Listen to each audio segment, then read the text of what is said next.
KPU Klungkung sudah merampungkan hasil pleno di seluruh PPK. Seluruh logistik pemilu 2024 pun kembali diangkut ke gudang KPU Klungkung.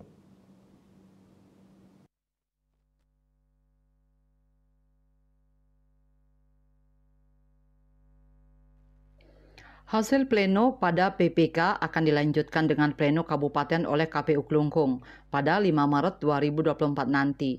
Namun dalam pleno di tingkat PPK ini, saksi Pilpres dari paslon nomor urut 3 Ganjar Mahfud kompak menolak menandatangani hasil pleno.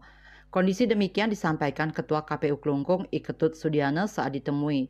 Dia menyampaikan sikap yang diambil seluruh saksi paslon 03 itu sebagai bentuk penolakan terhadap hasil penghitungan suara yang diplenokan di tingkat PPK.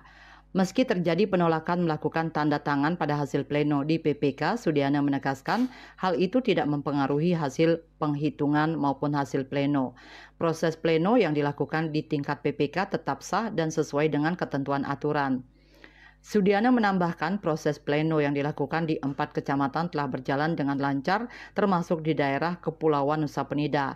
Bahkan tingkat partisipasi pemilih dalam pemilu 2024 ini juga tergolong tinggi yakni mencapai di atas 84%, lebih tinggi dari target KPU Klungkung sekitar 83%. Tingkat partisipasi pemilih ini meningkat dari pemilu 2019 di mana tingkat partisipasi pemilihnya hanya sekitar 82,7%. Beda dengan tingkat partisipasi pemilih, Sudiana juga mengungkapkan tingkat keterpilihan caleg perempuan dalam pemilu 2024 masih minim.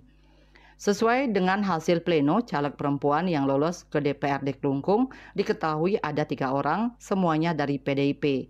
Mereka tersebar di Kecamatan Nusa Penida atas nama Niketut Suerni, Kecamatan Klungkung atas nama Niketut Sukarni, dan Kecamatan Dawan atas nama Niwayan Sukarmi. Sementara di Kecamatan Banjarangkan tidak ada caleg perempuan yang lolos.